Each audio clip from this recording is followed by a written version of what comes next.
creatures of the night. It's your girl Tati. Let's talk about Ring of Honor. Before I get into the results of the show, I would like to announce that Tony Khan has finally announced that we have a date, a venue, and a time for the Supercard of Honor pay-per-view. And typically this pay-per-view is like last week of March, early April. It has been pushed to May 2nd in Atlantic City, New Jersey. They have started the pre-sale, I believe, today, and for VIP packages, and tomorrow they will be doing the general public tickets, so anybody without a code can be able to purchase tickets. I'll put the link down below if anybody's interested and getting tickets for that show. We do also have Collision that will be not taped, but live the next night in New Jersey as well. So if y'all interested in that, y'all can get tickets for that as well. Now, that does push things off a bit, but it does give them some time to try to put some things together for the pay-per-view for people to look forward to. I've thought of ideas and stuff like that they can do, especially with them using CMLL wrestlers. I would love to see some stories getting into it, something that people could be invested in to want to actually watch the pay-per-view. So we'll see what ends up happening from here. Now, for this episode, we started off with Dark Panther versus Okamura. At first, I wasn't really interested when I seen the card. I was like, I don't know. I don't know if I care for this. But Dark Panther has made me a fan recently. I have been enjoying what I've seen with him as of late. I am kind of hoping that we'll not just see him on Ring of Honor, but also maybe on an episode of Collision or something. Like, he has a lot of talent, and I think that some of these guys could definitely get onto the main roster and, show everybody what they got working with. That is supposed to help people want to see what they got going on Ring of Honor. Anyway, the match was great. My only complaint here has nothing to do with the wrestlers itself. It's the fact that the people who are watching the show could not necessarily connect with this. They don't know who neither of these guys are. And it took a while for them to realize who the bad guy was when the bad guy started doing the bad guy stuff. And they were a little quiet. And it was like that throughout some of the show. But for this specifically, they're like, well, we don't know who this is. We'll just sit down and be quiet and not make a sound. Which is not that great when you are thinking of an opening match where it's supposed to fire you up for the rest of the show. So unfortunately, that was something very noticeable to me, but they did give a great match. Dark Panther ends up taking the win. They were talking on commentary about how, I guess they were trying to lead into that he may have another match with Commander for the TV title at some point for a rematch. Like, why not? You lost, you might as well ask for a rematch. Their match was really great if you didn't see it. I don't know if they're going that route, but I do like what I'm seeing with Dark Panther. Would love to see him a lot more on the show. After this, 6-man tag match with Sons of Texas, Dustin and Sammy Guevara, teaming up with Willie Mack, very random, to go against MXM Collection and Johnny TV. Let me see. Last time I checked, the last time I checked the 6-man tag titles. Who got them titles over there? Oh, Dustin and the Von Erichs. So Dustin and the Von Erichs, I don't know what's going on with that. While they could be on the show, the Von Erichs, they only came one time. Well, aside from that one other match that they had after they won the 6-man tag titles back in August, they've only come on the show one time about a month ago when they stopped in Texas. That was it. And I'm still trying to figure out what the fuck is going on with that. Tony Khan, you know what? I'm not going to get into it. Now, they end up having this match, and I thought it was entertaining. A little random with Willie Mack joining the group, but we're cool with Willie Mack. He's funny. I like him. Very talented in the ring. MXM been having a little bit of a beef with Sammy Guevara, especially, and a little bit of Dustin, since Dustin can't really show up to the damn shows, and they've stolen the tag titles before, one of the tag titles before. Now, the match I thought was great. Johnny TV, he works really well with MXM Collection, even though I feel like they don't need a third person, but he does compliment them when he is working with them. They're not going to have Dustin and Sammy just go out there and lose for any reason. So they end up taking the win and Johnny being the fall guy in the situation, which I'm actually going to agree with because I think that they're still going on with this fucking feud with MXM, and maybe they'll get the titles off them bitches. Who knows?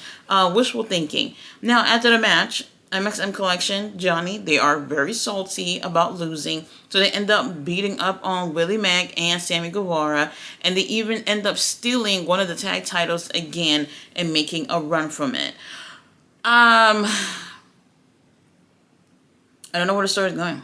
I don't know where this is going. What I don't like is people just hogging titles for no reason. Like Dustin, he's tweeting, I'm happy to be here. Don't want to go to WWE and all this stuff. Great, you're happy to be here, but can you show up? Can you show up? Can you and your partners show up? Like, y'all think that it's just cute to be walking around with titles on your shoulders and looking all pretty. People want to see them shits being defended. It's been since August since we've seen the 6-man tag championships, and Dustin still walk around with one of them. But it's just like, vacate the motherfucking titles if y'all not gonna do anything with it. There are trios, there are tag teams within Ring of Honor, and there's no titles for anybody. Like, I'm so fucking sick of it. And let me move on. After this, our minion overlord, Athena, teaming up with Diamante to go against Jordan Blue and Maserati. In the beginning of the show, Diamante, Athena, they're talking backstage, and Billy Starks just come on in, and she's just like, hey, what y'all doing? Girl, out with the old and with the new, okay? I don't think they necessarily just kicked her out, but it's just like, just stay off to the side. Like, me and Diamante, we got something going on right now, and we're going to show you how to get it done. So they end up having this tag match here, which was a little more on the shorter side. I don't want to say squash, but it's not giving pay-per-view quality, if you ask me. Now, I do like the fact that Diamante is with Athena. They're going to add something different when it comes to what Athena is doing with MIT. Billy Stark, she's still very inexperienced, even with all this experience that she's had with Athena for like almost 2 years now. We need something to zhuzh this whole thing up, and I think Diamante can add that to the storyline. Now, it wasn't like, you know, fucking, I don't know, Dante and Darius in terms of like a tag team, but I thought they looked good together. And after the match, Athena looked very impressed with Diamante. I like where this is going. Hopefully this is going to get to some point of them having some kind of feud, and maybe they'll end up having a match at some point, but we're very, very much in the beginning stage of whatever's going on with these two. Now after this, we have the Premier Athletes, Tony Nese and them abs. Oh my God. Teaming up with Ariya Daivari, Mark Sterling out there, obviously, okay. They're going against Dark Order, Evil Uno, and Alex Reynolds. I don't even know how this group is surviving. I really don't know. Now,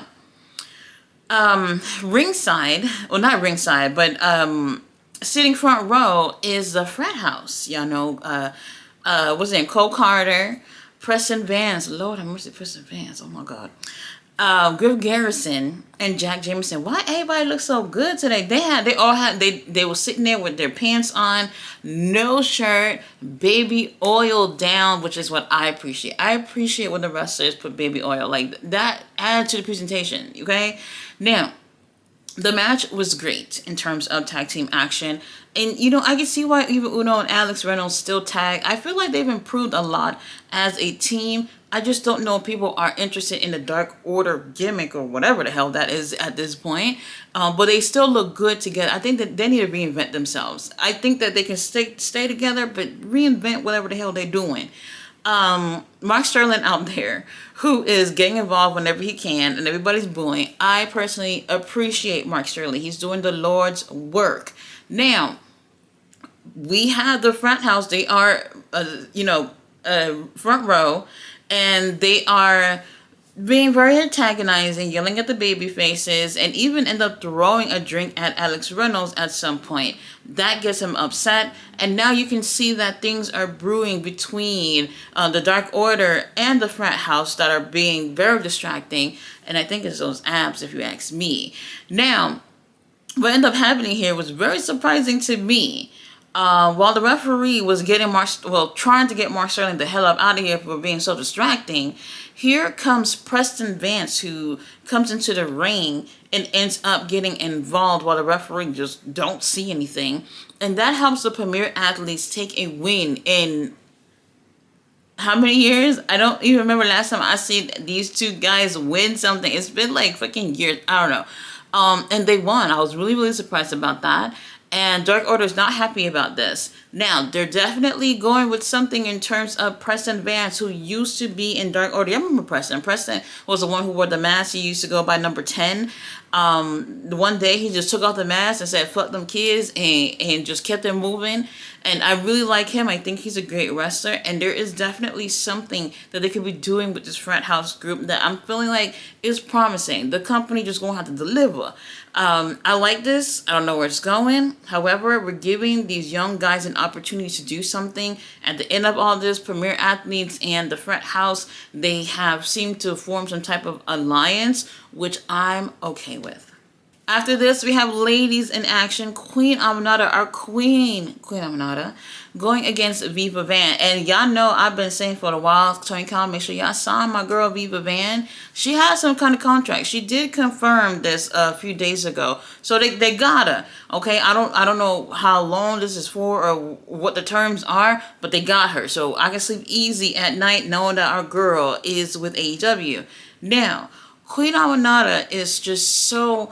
I'm watching Queen Aminata and I'm just like, she has to be the one. If Queen Aminata is not the one to take that title off of Athena, I don't know what we're doing here.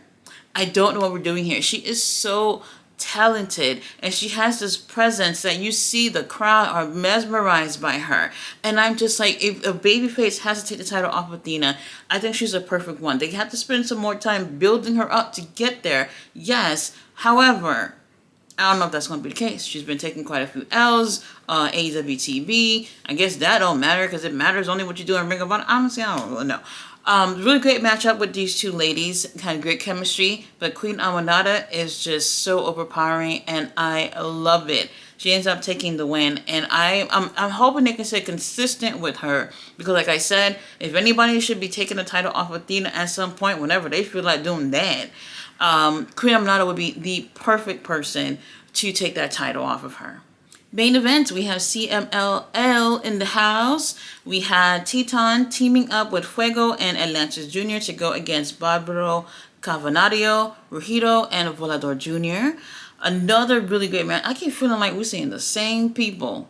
And I could be wrong, but it's like they would like change a person or two from each team. Something about it is seeming to be like it's almost the same people every week, but whatever. They always they turn it out every single time, and every time that the CMLL wrestlers are wrestling in the show, except for the opening match, the crowd is just loving them. They're so loud, they're so into it, they're very engaging, and I can see why we've been seeing them time and time again being featured on the show for like 2 months now, because the crowd is reacting positively to that. And I think that's a good thing. However, we still have not been able to get Ring of Honor wrestlers to be going against the Luchadors from CMLL, which I feel like is going to they're going to benefit in a long run from doing that. But whatever, I'm not the booker over there. They didn't ask me for my opinion. A really great matchup. Titan is definitely one of my faves. Titan had a match last year with Zack Sabre Jr. Lord have mercy. I mean, oh my God. That just took me back. I always say wrestling can be a sexual experience. That was one of those matches. Really, really great here. They were getting their ass whooped. The baby faces were getting their ass whooped for quite some time before they ended up taking a win. And isn't that typical when it comes to wrestling? The baby faces get their ass whooped and winning. Very interesting. For this episode, we also had some updates from our girls Taya Valkyrie and Lady Frost, who've been in CMLL. They've been doing a women's tag tournament. The tag team titles for the ladies were vacant for quite some time, and they were this close. They made it to the finals, but did not win. So they showed highlights of what they were doing there, and we also saw highlights from what's that name over there? Hologram for the kids. And Commander, who had also did tag team action as well in CMLL last week. And I tell you, they looked absolutely amazing. They were really embraced by the crowd. And I'm pretty sure we're going to see them over there time and time again. Overall, the episode was all right. You know, you got nothing to do, go ahead and check this out. A little over an hour of a show. I'm really glad they're not doing the whole classic match thing, because I felt like it didn't flow really well with the new episodes. But if you want to see the classic matches and episodes, they even have specials and things like that where they're recapping like every year of Ring of Honor, or they have playlists of certain wrestlers that you can go back and look at. Go ahead and check it out. If you're paying for the Honor Club, you might as well go back and see some of the classic matches and episodes as well. Now, like I said, the pay-per-view is in May. If you want to check it out, I'll post a link down below. If not, I will be live for the pay-per-view and also doing a review as always. You guys, I appreciate you guys watching my video. I will be back on Saturday with Collision. See you guys then. Bye.